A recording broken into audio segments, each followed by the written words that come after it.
अक्सर हम देखते हैं और सुनने में आता है कि गुरु के लिए तो दरवाजा खुला है, भगवान के लिए तो हृदय पटल खुला है,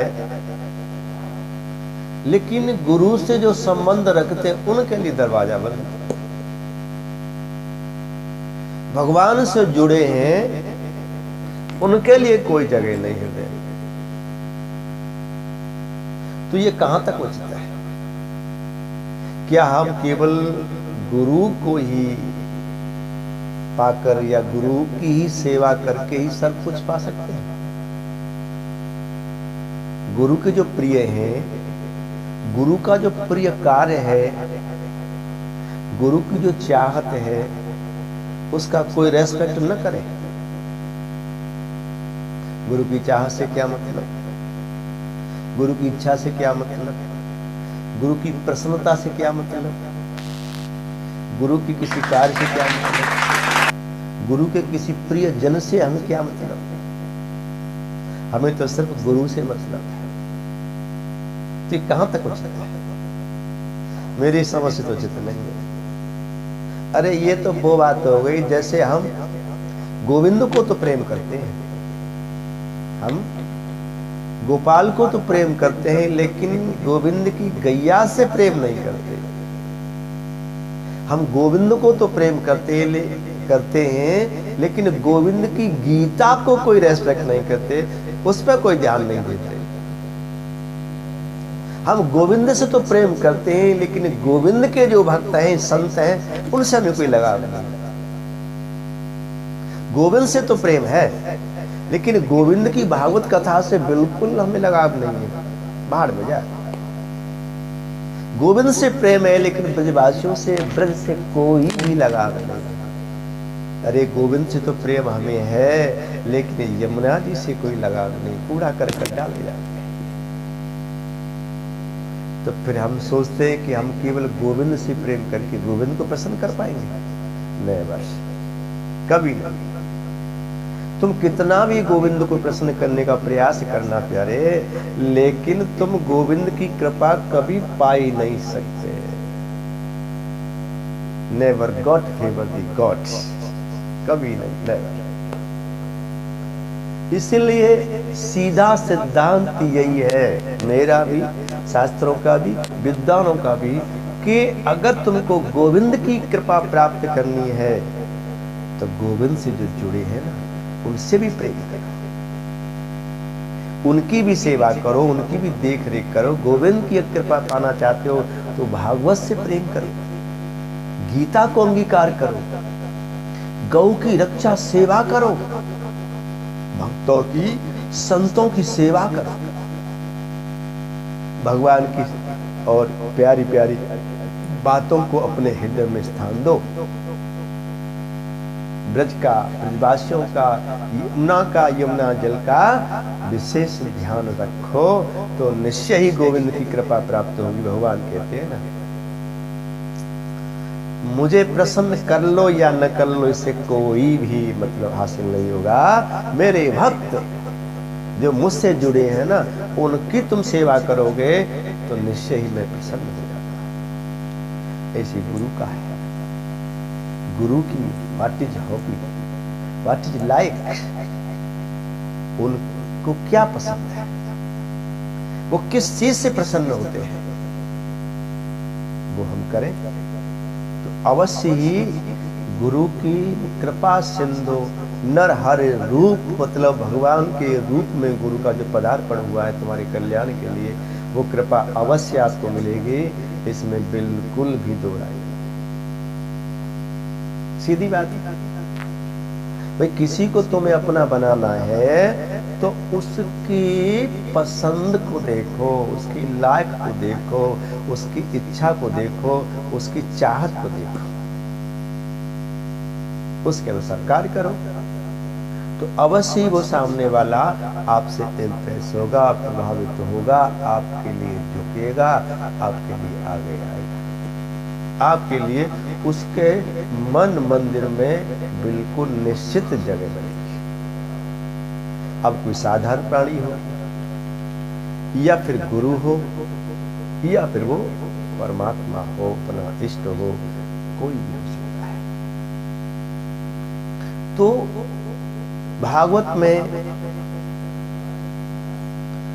भगवान का प्रेम दिखाने के लिए, प्रेम महसूस कराने के लिए यहां सुखदेव जी ने या फिर अन्य वक्ताओं ने, सूत जी ने, उन्होंने भगवान से जो जुड़े हैं उन सबकी वंदना की है। सबसे पहले तो गुरु की वंदना की है, और यमुना महारानी, उसके बिना भगवान अधूरे हैं, उनकी भी वंदना की है।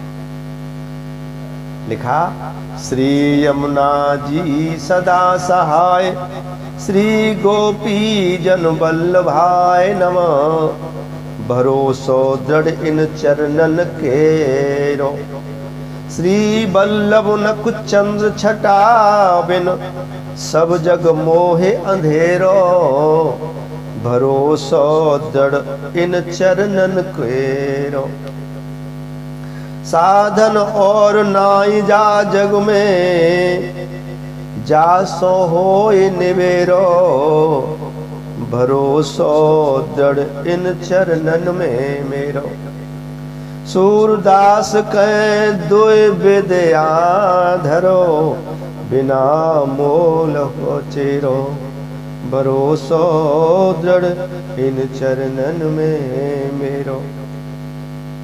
यहाँ भगवान की प्रिया यमुना महारानी की भी वंदना हुई है। कहते हैं महाप्रभु श्री वल्लभाधीश जी ने भगवान की भक्ति प्राप्त करने के लिए महारानी श्री यमुना जी की बड़ी अद्भुत वंदना की। बताया ना मैंने, भगवान को प्रसन्न करना है तो भगवान से लगे हुए को पहले प्रसन्न करो। गुरु को प्रसन्न करना है तो गुरु से जो जुड़े हैं उनकी भी देखभाल करना सीखो। क्या सुंदर वंदना की। नमामि यमुनामहं सकल सिद्धे हे तुम मुदा, मुरारे पद पंकज स्फुरत मंद रेणुत्कटाम, ततश्च नव कानन प्रकट मोद पुष्पाम्बुना, सुरासुर सुपूजित स्मर्पित स्त्रियम बिभृतिम। श्री वल्लभाचार्य जी कहते हैं कि समस्त अलौकिक सिद्धियों को देने वाली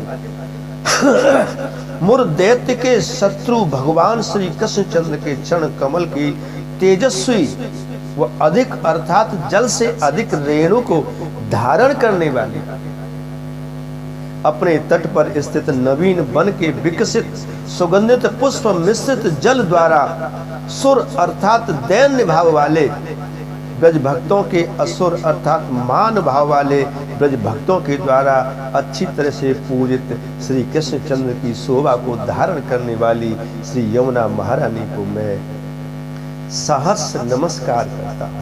नमामि यमुने, नमो नमः।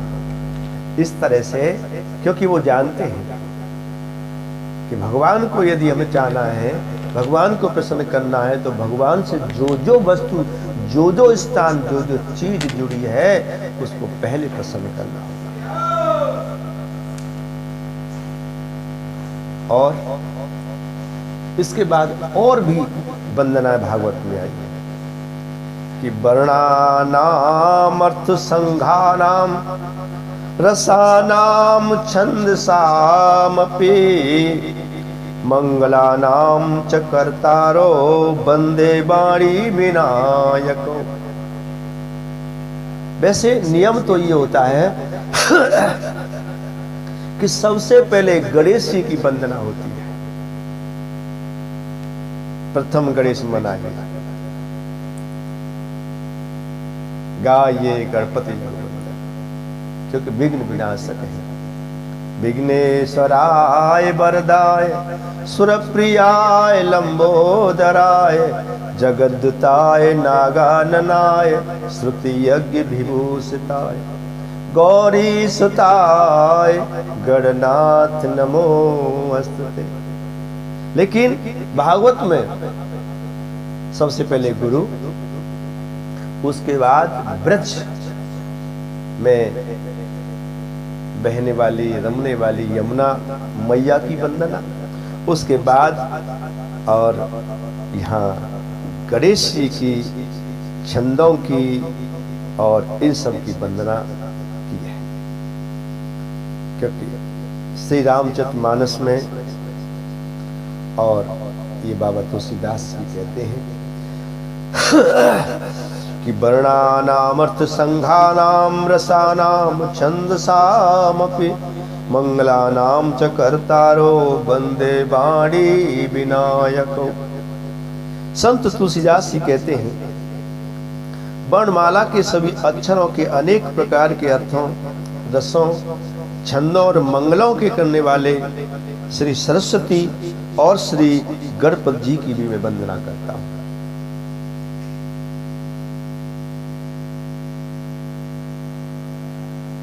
तब जाकर के भागवत में प्रवेश हुआ है।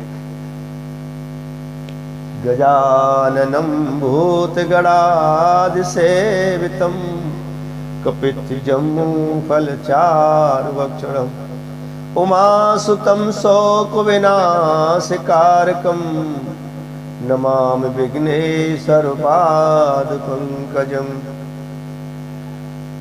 शुक्लांबरम धरम देव शशिवर चतुर्भुजम प्रसन्न वदनम ध्यायतो सर्व विघ्नोपशान्तये। सुमुक्षैकदन्तश्च कपिलो गजकर्णकलम्बोदर्श विक्टो विघ्नाश धूमकेतु गणाध्यक्षो भालचंद्रो गजानन। ये वंदना करने के बाद फिर भागवत में प्रवेश किया है और भागवत के बारे में बताया श्रीमद्भागवतम नाम पुराणम लोक विस्तृतम सुनयाच सद्या युक्तो मम संतोष कारण। स्वयं भगवान कहते हैं कि श्रीमद् भागवत पुराण के नाम से लोक प्रसिद्धि इस ग्रंथ को श्रद्धा विश्वास से सुनने और पढ़ने के कारण मेरे मन को परम संतोष व अलौकिक आनंद की प्राप्ति होती है। अर्थात मैंने कही नहीं कि भगवान को प्रसन्न करना है तो भगवान की कथा भागवत को बहुत प्रेम करो, क्योंकि भगवान कहते हैं कि जो भागवत की शरण में जाता है, भागवत सुनता है, सुनाता है या सुनवाता है, सुनना भी बड़ा भाग्यशाली है, सुनाना भी भाग्यशाली है। ये भगवान की कृपा से ये गद्दी मिलती है, वैसे नहीं मिलती।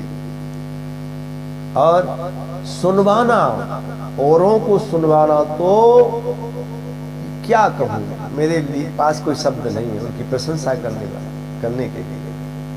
वो तो परम सौभाग्यशाली है जो अन्यों को सुनवाते हैं। ठाकुर जी ऐसे भक्तों पर अटूट धन की कृपा करना, इनको खूब धन देना, और ताकि ये चेतन गुरु को बुला बुला करके और भागवत महारानी की जय जयकार करें। बोले श्रीमद् भागवत महापुराण की जय। उनके भाग्य की सराहना में कंकड़ शब्दों में करूं,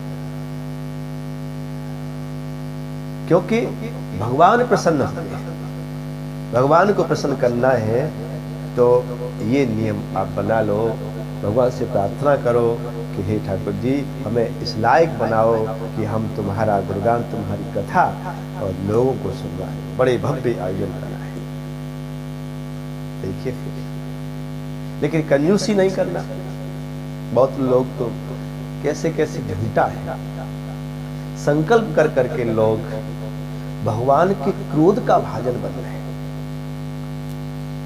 भागवत कथा को न जाने क्या समझ लिया लोगों ने, संकल्प कर करके लोग और न जाने किस नर्क का रास्ता चुन रहे हैं। भगवान बचाए ऐसे लोगों, क्योंकि भागवत के लिए क्या लिखा? कल्प वृक्ष के रूप में श्रीमद् भागवत महापुराण को आकलन किया है। कल्प वृक्ष